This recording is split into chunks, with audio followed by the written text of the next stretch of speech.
Stephen Swain's on pole position, car number 360.93 in his RX7 Mazda with electronic fuel injection. 51 is in second place, that's Roger Hurd, and his time 61.15. 20 takes up the second row of the grid, Shane Rattenbury, 61.96, and car 12, fourth fastest in qualifying, Ray Bruff, 63.02. 86 takes fifth grid position, Stephen Bell, and 63.03 his best time, just a 100th of a second slower.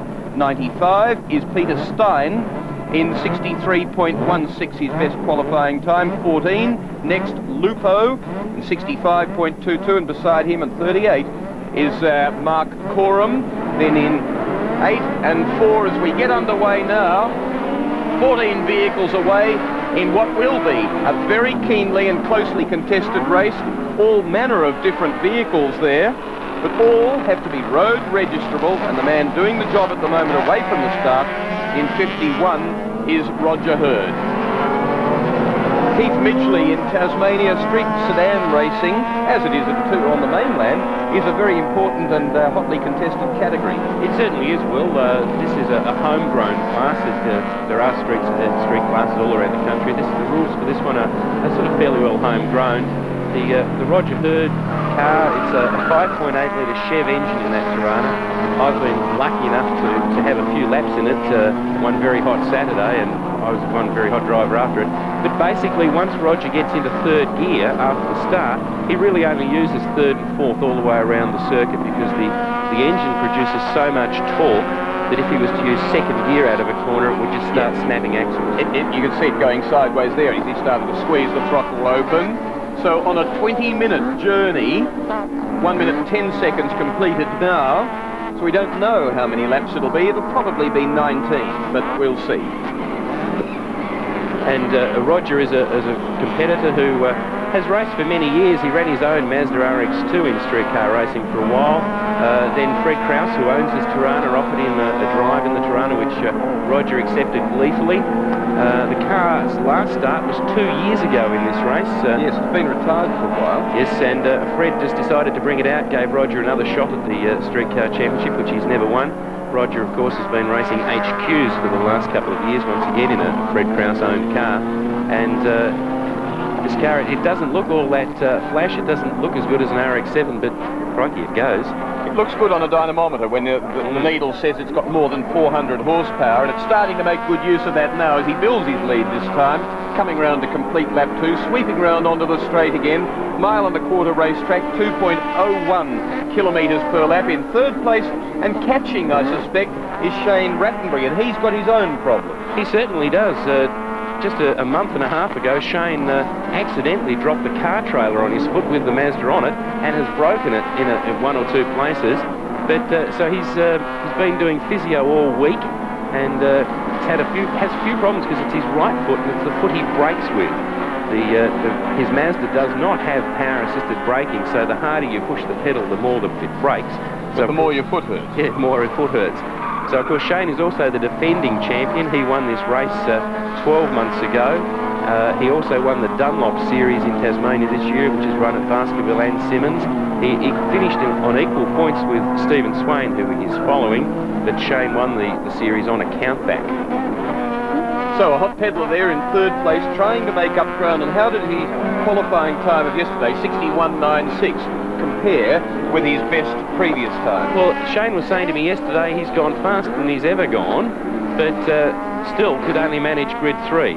So it was a superb time by Stephen Swain to put it on pole position. Same with all the guys. They actually appear to be going faster. The only one that did have some problems yesterday is former multiple champion Stephen Bell. And he's back in the field. But an interesting car, well, in place 4 is Ray Bruff's Commodore. This car actually started life as a V8 built for street cars and sports sedan racing. Ray bought it a couple of years ago and has popped a 6-cylinder Holden engine into it, and is a man with very limited experience.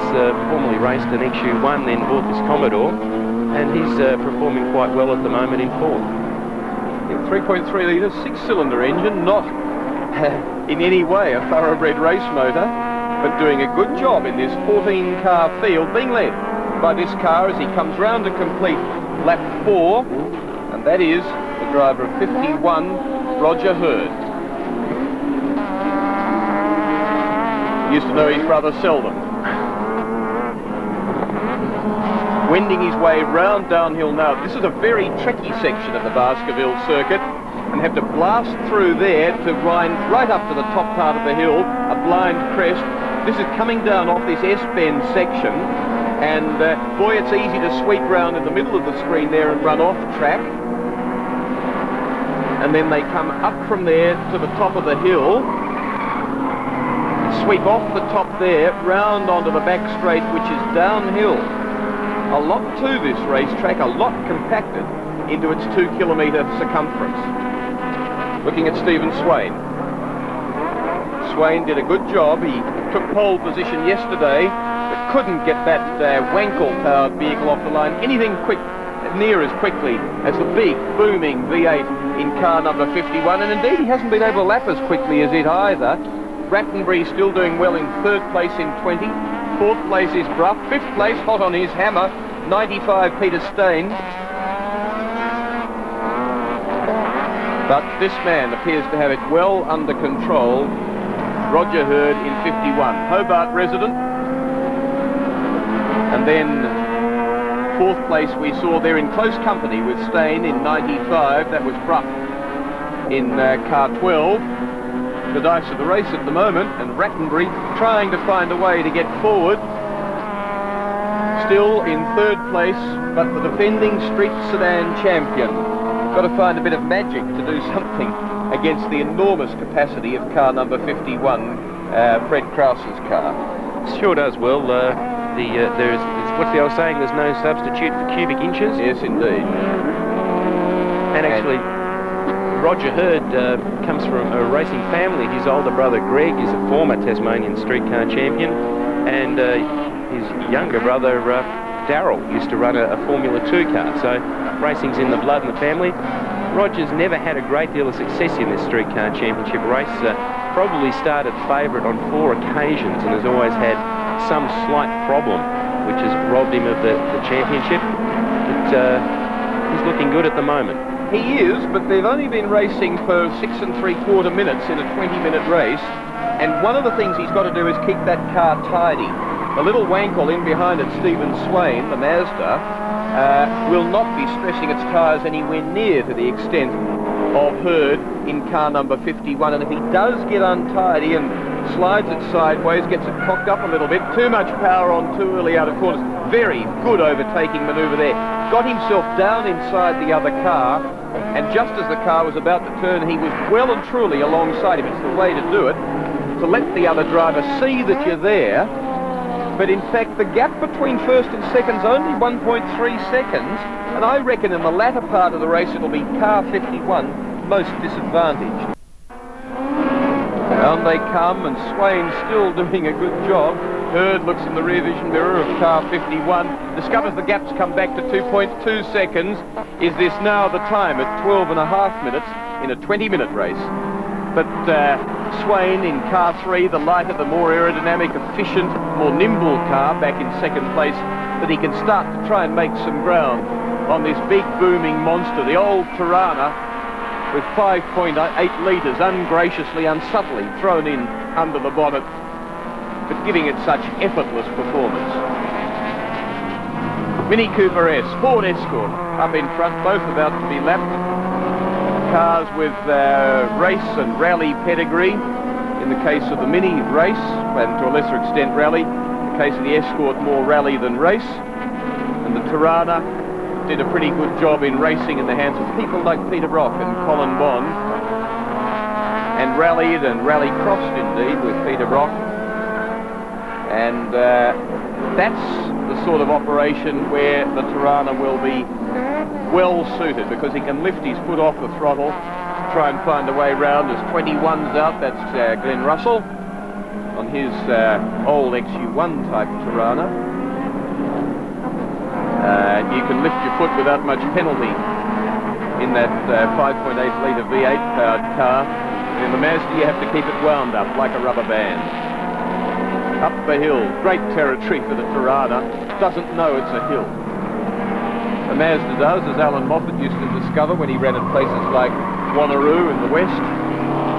He used to have to try and work out how on the hill to get a quick run onto a hilly section so to minimise the lack of torque in the Wankel rotary powered engine. As they come to the end of the straight, Hurd's lead has gone out to some 3 seconds, I think.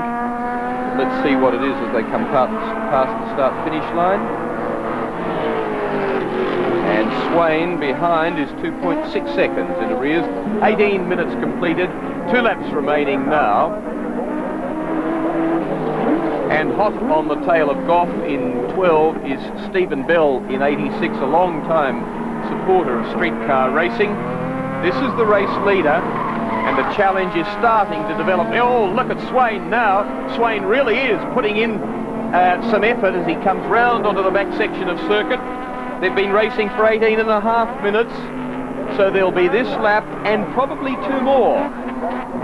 So, perilous time for Roger Hurd in 51, coming round to the start-finish line now. A lot of pressure on from Steve Swain, 0.4 of a second only. As they go out now, 18.75 minutes of racing, 18 laps completed. They'll get this one and probably one more. Is that the right way to read it? Yes, it is. The checkered flag will not come out until the leader has completed a lap after the 20-minute duration. So if they cross the line and it's 19 minutes and 56 seconds, they've got to keep going for another lap, Will. Roger Hurd knows it. He knows the trouble he's in here. He storms up the hill. 5.8 litres just gallop up there. But then when they start turning corners, the Mazda says, this is my territory. Down the end of the straight, it'll be fascinating. He's trying to look after the road radials in car 51. They sweep round the top now. And down the straight to the braking area. 19.5 minutes. They've got to get to the finishing line soon for there to be another lap. They'll make it though. And it's Swain putting on the pressure right in under the bonnet of the Torana. Then he has to lift off. He loses ground. They come round to the start finishing line and there's 16 seconds remaining, so they have to do another lap. And this is therefore the final. Swain now forcing Hurd to go harder and go sideways. But where can Swain get past? You can see he's up with him. He's got to find his way around. They come down into the low sort of section where now they sweep up to the top of the hill. And it's Torana territory. Up the hill he goes. He says, I love this part of the circuit. Now Swain, got to get a good run across the top, got to get quickly onto the straight, across the top, go out wide, got to line it up well. He comes in late and he locks the left front wheel. Now the Torana has to hammer, has to get down to the left-hand side under brakes. And the Mazda, at least the Torana, is sweeping away, and Hurd knows he's got to cover the inside, send Swain around the outside, and that's not the territory he wanted to go into. He gets round now into the inside. He can't get the power on quite early enough, and it will be Roger Hurd in 51 who uses the big V8 best and comes to the finishing line victorious, but by a very narrow margin over Stephen Swain in car number 3, the little Mazda Rotary. What a tremendously well-driven race by both of them, and a very exciting finish. Into 3rd place, the defending champion, no longer the Tasmanian streetcar champion, Shane Rattenbury, complete with broken right foot in car number 20, and then into the place behind, 12, Ray Bruff. So the new Tasmanian street sedan champion after that BJ Banks electrical race over 20 minutes is Roger Hurd in Fred Krause's Torana V8 over Stephen Swain in the Mazda RX7, and the deposed champion into 3rd place, Shane Rattenbury, Mazda RX3. 20 laps completed in 20.5 minutes.